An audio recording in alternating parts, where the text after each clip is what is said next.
जी अस्सलाम वालेकुम। इस वीडियो में हम डिस्कशन करेंगे treatment of gold in income tax return. कि आपके पास अगर गोल्ड पड़ा हुआ है या अगर आपको गोल्ड एज अ गिफ्ट मिलता है, सबसे पहले हम उस पर डिस्कस करेंगे कि अगर आप उसको एज अ गिफ्ट रिसीव करते हैं तो गिफ्ट के रिसीव करने के ऊपर आप उसको किस वैल्यू के ऊपर रिकॉर्ड करेंगे। अगर आपको गोल्ड गिफ्ट मिला, यूजली शादी ब्याह के मौके पे गिफ्ट मिल रहा होता है गोल्ड, तो किस वैल्यू पे आपको अपनी रिटर्न में उसको रिकॉर्ड करना चाहिए। सेकंड पॉइंट हम डिस्कस करेंगे, अगर आपने गोल्ड जाके जो आपको गिफ्ट मिला या वैसे ही अगर आपके पास गोल्ड पड़ा हुआ है तो आप उसको किस कैटेगरी में अपनी रिटर्न में दिखाएंगे, किस तरह आप उसको शो करना चाहिए ताकि आपके ऊपर उसका सेल का जो टैक्स है वो अप्लाई ना हो। तो इसके ऊपर भी हम डिस्कशन करेंगे। थर्ड पॉइंट पे हम ये डिस्कस करेंगे, अगर आपने अपनी रिटर्न में गोल्ड की वैल्यू को जीरो डिक्लेयर किया हुआ है तो उसका आपकी रिटर्न के ऊपर या आपकी टैक्स की जो कैलकुलेशन है उस पर क्या इंपैक्ट निकल सकता है। तो स्टार्ट करते हैं वीडियो को पॉइंट नंबर 1 से, जो कि है गिफ्ट। अगर आपको रिसीव हुआ है तो आप उसको किस वैल्यू पे रिकॉर्ड करेंगे। उसकी वैल्यू सबसे पहले आपने ये देखना है कि उसकी परचेज डेट क्या थी। फॉर एग्जाम्पल आपने गोल्ड अगर देखना है तो जिस बंदे ने आपको गिफ्ट किया आप उससे पूछ सकते हैं कि आपने इसको किस डेट पे किस साल में परचेज किया था। अगर आपको एग्जैक्ट परचेज डेट नहीं पता, सिर्फ आपको रफली आइडिया कि आज से 10 साल या 5 साल पहले, तो आप उसका एवरेज रेट देख लेंगे, गूगल पे नेट पे अवेलेबल होता है, या आप उससे आइडिया लगा लेंगे। प्रॉपर्टी का रेट है, गोल्ड का रेट है, किसी भी चीज का रेट, आप एवरेज अंदाजा लगा लेंगे कि आपको किस डेट पे उस बंदे ने उस टाइम परचेज किया होगा। क्योंकि लॉ में आज से 2-3 साल पहले ये प्रोविजन थी कि जिसको गिफ्ट मिल रहा वो उस वक्त की फेयर मार्केट वैल्यू पे उसको रिकॉर्ड कर ले जो उसको रिसीव कर रहा है। लेकिन इसको बाद में चेंज कर दिया गया कि उसको एक्चुअल कॉस्ट पे रिकॉर्ड किया जाएगा। कॉस्ट का मतलब है कि जिस डेट पे उसको परचेज किया गया वो वाली वैल्यू निकाली जाएगी और उसको फिर जो बंदा गिफ्ट रिसीव कर रहा है अपने आईआरएस में रिटर्न में उसको डिक्लेयर करेगा। कल को जाके अगर उसको सेल करता है तो सेल में से जितने पैसे उसको रिसीव हुए माइनस जो उसने कॉस्ट डिक्लेयर की होगी, उसका जो गेन निकलेगा वो थोड़ी हायर वैल्यू में निकलेगा, जिसके ऊपर जब टैक्स कैलकुलेट होगा वो ज्यादा कैलकुलेट होगा और इससे एफबीआई का जो रेवेन्यू कलेक्शन है वो बेहतर होगी। अब यहाँ पे दूसरा जो एक चीज ये है कि अगर आपको उसकी परचेज डेट नहीं पता चल रही या आपको उसका रेट नहीं पता चल रहा तो आप अपनी रिटर्न में उसको जीरो पे डिक्लेयर ना करें।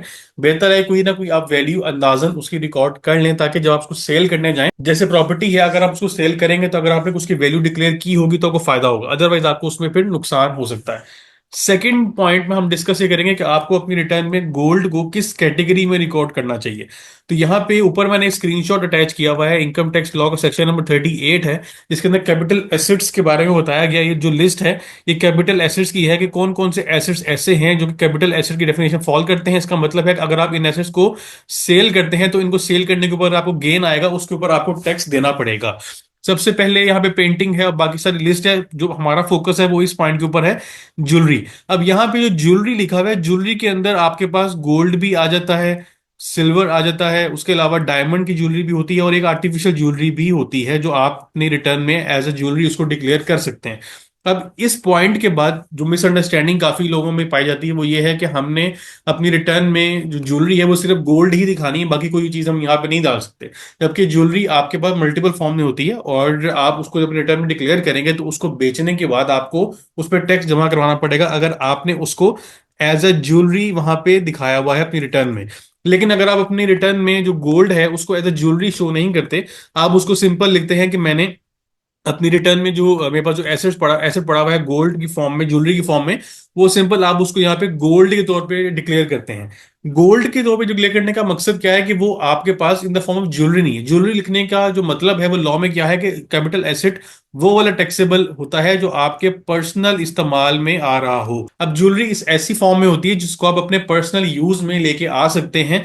गोल्ड की और कैटेगरीज में आपके पास गोल्ड बार्स हैं, गोल्ड कॉइन्स हैं और इसके अलावा डिफरेंट मल्टीपल फॉर्म्स होती हैं जिसके अंदर आप उसको इस्तेमाल में लेके नहीं आ सकते, आप उसको एज अ सेविंग या इन्वेस्टमेंट पर्पस के लिए रखते हैं और बाद में एक सर्टेन पॉइंट जब आपको ठीक लगे आप उसको सेल करते हैं और अपना गेन उसमें से निकाल लेते हैं। जबकि ज्वेलरी का स्पेशल जो मकसद होता है वो आपका पर्सनल एसेट होता है, पर्सनल यूज होता है।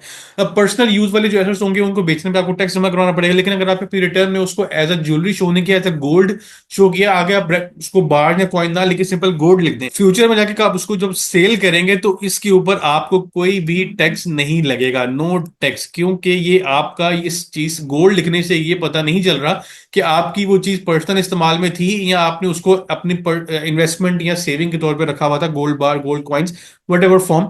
वहां पे एफबीआर आपको ये नहीं पूछता कि आप मुझे इसकी फॉर्म भी बताएं, सिंपल वो कैटेगरी पूछता है कि किस कैटेगरी का एसेट है, उस पर आप गोल्ड लिख दें। आप फ्यूचर में जाकर जब उसको सेल करेंगे तो उस पर कोई टैक्स नहीं लगेगा, एग्जेम्प्ट होगा, क्योंकि गोल्ड आपका कैपिटल एसेट नहीं है। ज्वेलरी क्योंकि पर्सनल यूज में आती है इसलिए वो कैपिटल एसेट है। अगेन मैं बताऊंगा कि ज्वेलरी आपके मल्टीपल फॉर्म में होती है, gold, diamond, artificial jewellery, silver jewellery, तो वो आपका टैक्सेबल एसेट है। लेकिन आप उसको ज्वेलरी के तौर पे नहीं लिखेंगे तो आपकी इसमें काफी हद तक टैक्स सेविंग हो सकती है। आपको कोई भी टैक्स नहीं जमा करवाना पड़ेगा on the sale of gold. जितना भी गेन आएगा वो आपका एग्जेम्प्ट कैटेगरी में फॉल कर रहा होगा। ये हमारा सेकंड पॉइंट था।